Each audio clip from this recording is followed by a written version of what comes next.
हमर पापी सब तो बैसले छथिन ऊपर में इमरो घुर के कहियो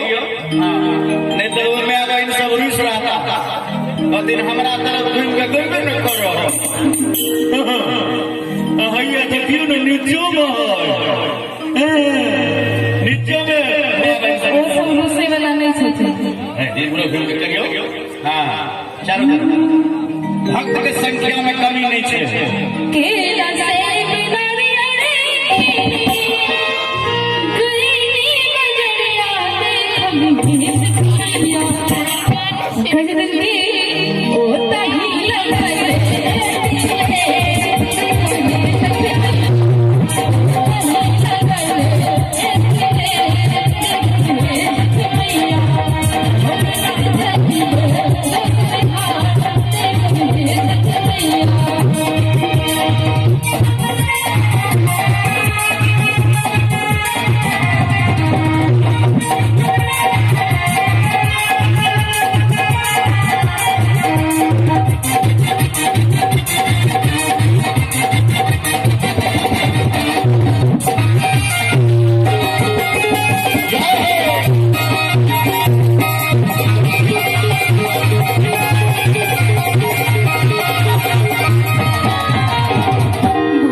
श्री श्री 108 छठ पूजा समिति